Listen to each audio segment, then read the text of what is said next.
ये कुछ numerical solve कर लिए जाएं एसएचएम के ऊपर। तो पहला न्यूमेरिकल है हमारे पास, a particle is doing SHM between -a to +a। तो -a और +a के बीच में आपके पास वो एसएचएम कर रहा है। ये मिड पॉइंट मान लेता हूँ मैं, midpoint. Time taken for it to go from 0 to a/2, 0 to a/2, let's say a/2 is the midpoint of 0 and a। तो 0 से a/2 के बीच में तक जाने में उसको टाइम कितना लगता है, t1। और to go from a2 to a1 और a2 से a1 जाने में आपको टाइम पीरियड कितना लग रहा है उसको, t2। Find the relation between t1 and t2। तो देखिए 0 से a/2, 0 से a/2 का क्या मतलब है आपके पास, जब उसने यहाँ से शुरुआत की और यहाँ पर पहुँच गया a/2, तो ये आपके पास थीटा, ये भी थीटा। तो a/2 आपके पास एम्पलीट्यूड a है इसका, तो a sine theta is equals to a/2। तो sine theta is equals to half. तो थीटा आपके पास कितना आ गया है, π/6। और हम जानते हैं कि जब वो अपना पाई कवर कर लेता है अपने, उसका टाइम पीरियड कितना हो जाएगा, t/2। तो इसके लिए टाइम पीरियड t1 कितना आ जाएगा आपके पास, t/12। तो t1 आपके पास t/12 आ गया। अब वो जा रहा है a/2 से a तक।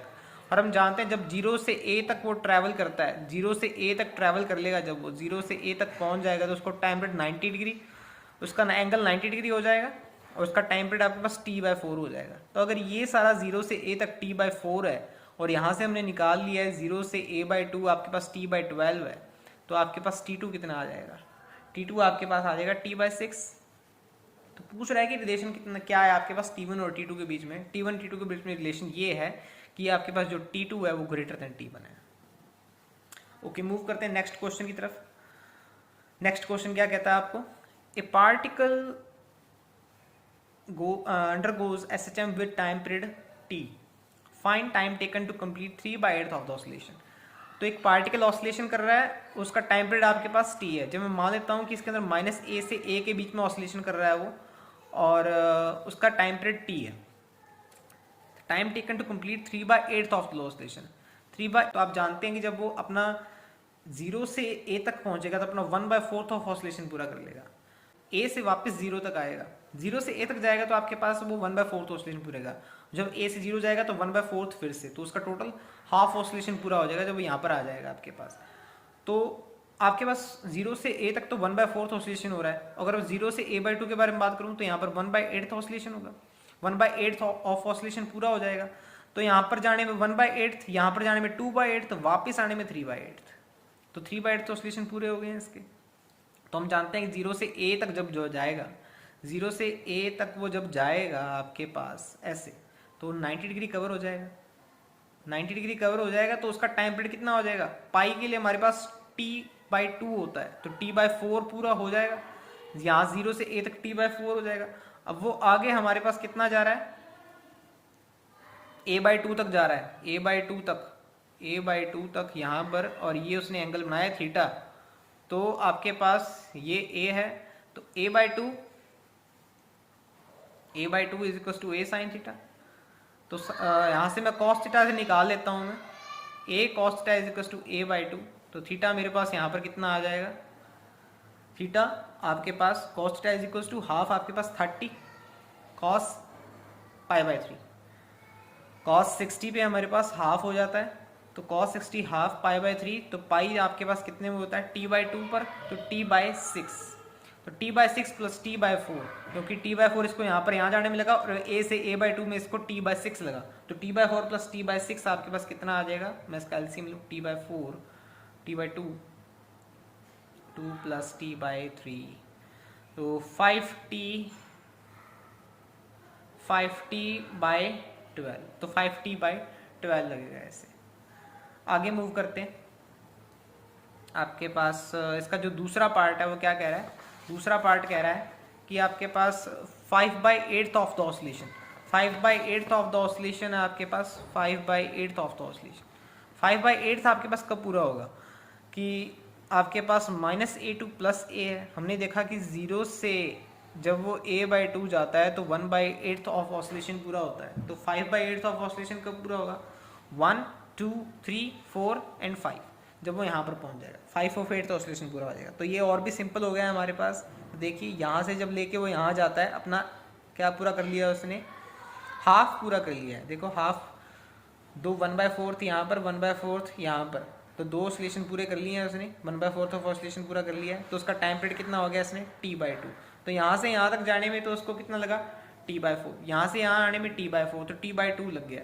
आगे जा रहा है ये, अब ये कितना गया आगे, थीटा आगे गया, तो साइन थीटा आगे गया, इसके अंदर कितना आगे गया, a/2, तो a/2 यहाँ से a/2, और ये आपके पास a, तो आपके पास इसको भी मैं a/2 ले सकता हूँ, a/2 ले सकता हूँ। तो मेरे पास साइन थीटा कितना आ गया, साइन थीटा a/2 a, तो थीटा मेरे पास कितना आ जाएगा, sine theta is equals to half, तो मेरे पास कितने पे आएगा ये, π/6 पर। और मैं जानता हूँ कि पाई के लिए मेरे पास टाइम पीरियड कितना है, t/2, तो टाइम पीरियड कितना आ जाएगा, t/12। ये t/12 है आपके पास, ये t/2 लगा है, तो टोटल टाइम पीरियड कितना हो जाएगा आपके पास, टोटल t/2 1 + 1/6, ओके, तो 7t/12 आ गया, तो 7t/12 आ जाएगा आपके पास। नेक्स्ट क्वेश्चन की तरफ चलते हैं। नेक्स्ट क्वेश्चन क्या कह रहा है हमें, a time taken by particle performing SHM on a straight line to pass from point A to B। Point A से B कोई पार्टिकल आपके पास पास कर रहा है, टाइम टेकन A से B, A से B आपके पास कोई particle, time taken by particle performing SHM on a straight line to pass from point A to B where is velocities are same, और A और B पे उसकी velocities क्या आपके पास सेम है, इज 2 सेकेंड। तो हमें टाइम टेकन दे रखा है, time taken to by particle to move from A से B तक मूव करने के लिए पार्टिकल को कितना टाइम लगता है, 2 सेकेंड लगते हैं। और A और B पर उसके पास, हमारे पास क्या दे रखा है, velocities are same, velocities same है आपके पास, VA और VB आपके पास क्या है, बराबर है। VA VB किस कंडीशन में बराबर होते हैं, जब आपके पास एक्सट्रीम पोजीशन पे होता है। हम जानते हैं कि जब वो पार्टिकल आपके पास SHM करता है मीन पोजीशन के अबाउट, तो वो अपनी एक्सट्रीम पोजीशंस पे होता है, तो उसकी वेलोसिटी आपके पास 0 हो जाती है। तो उसमें, उस कंडीशन में आपके पास ये सेम हो सकता है। उसके बाद क्या कह रहा है ये क्वेश्चन में, let's see the question, another after another 2 second, और अगले 2 सेकेंड में it returns to be the time period of oscillation is, और उसके बाद थोड़ा सा और ऑसिलेशन करने के बाद वो 2 सेकेंड बाद वापस बी पर आ जाता है। तो पूछ रहा है कि टोटल टाइम पीरियड क्या होगा। तो देखिए टोटल टाइम पीरियड इसने यहाँ शुरुआत की, यहाँ से 2 सेकेंड लगे इससे यहाँ पर जाने में, वापस बी पर आने में 2 सेकंड लगे। अब देखिए बी से ए तक जाएगा तो वापस 2 सेकंड लगेंगे, और ए भी वैसा ही ऑसिलेशन करेगा जैसा यहाँ पर होगा, तो 2 सेकंड यहाँ पर, तो टोटल कितने हो गए, 8 सेकंड, तो 8 सेकंड इसका आंसर होगा। नेक्स्ट क्वेश्चन की तरफ चलते हैं, fourth, a linear harmonic oscillator having free force constant is 6 × 10⁵ newton पर मीटर। तो आपके पास नेक्स्ट क्वेश्चन कहता है आपके पास कि फोर्स कांस्टेंट हमें दे रखा है 6 × 10⁵ न्यूटन पर metre, and amplitude of particle, amplitude हमें दे रखा है 4 centimetre, and has total energy, और इस हार्मोनिक ऑसिलेटर की, लीनियर हार्मोनिक ऑसिलेटर की टोटल एनर्जी में दे रखी है 600 जूल। तो आपको करेक्ट ऑप्शन चूज करनी है। करेक्ट ऑप्शन में क्या है कि क्या मैक्सिमम पोटेंशियल एनर्जी 600 जूल होगी, क्या मैक्सिमम काइनेटिक एनर्जी 480 जूल होगी, क्या मैक्सिमम पोटेंशियल एनर्जी 120 जूल होगी एट मीन पोजीशन। ठीक है, तो एक एक करके सॉल्व करते हैं। तो पहले तो निकालते हैं कि काइनेटिक एनर्जी कितनी होगी। काइनेटिक एनर्जी का हम फॉर्मूला जानते हैं कि आपके पास काइनेटिक एनर्जी का फॉर्मूला क्या होता है, 12mv²। ठीक है, और v इज इक्वल्स टू, हम जानते हैं कि SHM के लिए v is equals to ω√a² - x² होता है। तो यहाँ पर जब मैं सब्स्टिट्यूट करूँगा 12m ω² a² - x², और हम जानते हैं कि वो पूछ रहा है कि काइनेटिक एनर्जी मैक्सिमम पूछ रहा है, काइनेटिक एनर्जी मैक्सिमम कितनी होगी। तो काइनेटिक एनर्जी मैक्सिमम तो इसकी मीन पोजीशन पर होती है, तो मतलब कि x0 कर दूँ मैं, x0 कर दूंगा तो कितना आ जाएगा 12m ω² a², और omega is equals to √k/m होता है हमारे पास, ये हम जानते ही हैं। तो इसको मैं अगर सब्स्टिट्यूट कर दूँ इधर तो मेरे पास कितना आ जाएगा 12k²।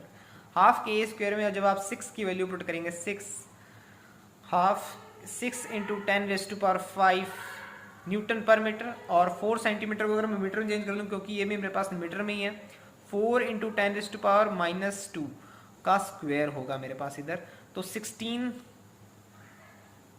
16 इंटू 10⁻⁻4, 16 इंटू 10⁻⁻4, तो 2 8 16, 42, 8 से 48, सॉरी 480 जूल हो जाएगा। 480 जूल आ गया आपके पास kinetic energy. Kinetic energy maximum आई है आपके पास। ये मैक्सिमम काइनेटिक एनर्जी कितनी आएगी? 480 जूल आएगी आपके पास। तो देखिए क्या पूछ रहा था क्वेश्चन में, मैक्सिमम काइनेटिक एनर्जी 480 जूल। हाँ ठीक है, सही है, आपके पास मैक्सिमम काइनेटिक एनर्जी 480 जूल ही आएगी आपके पास। और दूसरे क्वेश्चन चलते हैं कि मैक्सिमम पोटेंशियल एनर्जी 600 जूल। तो हमें दे रखी है कि total energy is equal to 600 joule, और एक और ऑप्शन दे रखा है कि maximum potential energy 120 joule at mean position. तो मीन पोजीशन पर कितनी होगी? मीन पोजीशन पर जानते हैं हम कि मीन पोजीशन पर आपके पास base potential energy plus kinetic energy maximum होता है, काइनेटिक एनर्जी मैक्सिमम होती है, तो टोटल एनर्जी इसके बराबर होती है। तो काइनेटिक एनर्जी मैक्सिमम तो हमने निकाल ली कि 480 जूल है, 480 जूल है, और यहाँ पर 600 जूल है। तो यू नॉट हमारे पास इजी निकल जाएगा। यू नॉट कितना आ जाएगा मेरे पास? यू नॉट मेरे पास आ जाएगा 120। तो मेरे पास ये ऑप्शन भी करेक्ट है, सी ऑप्शन भी करेक्ट है। मैक्सिमम पोटेंशियल एनर्जी 120 जूल होगी मीन पोजीशन पर, और मैक्सिमम पोटेंशियल एनर्जी है 600 joule, maximum potential energy 600 joule. तो ये भी सही होगा आपके पास। देखिए एक्सट्रीम पोजीशन पे मेरे पास U is equals to total energy is equals to U naught plus half K A square होती है। You naught plus half K A square होती है, ये मेरा 120 था, प्लस हाफ के मेरे पास कितना है? 6 into 10⁻⁵ Newton metre. Half K A square मैंने निकाली थी, 480 थी, 480 की वैल्यू निकाली थी, 480 प्लस 120 600 आ गए। तो मेरे पास तीनों ऑप्शन करेक्ट हैं इसके अंदर। Maximum potential 600 joule, maximum kinetic energy 480 joule, and maximum potential energy at mean position 120 joule. Next question की तरफ चलते हैं।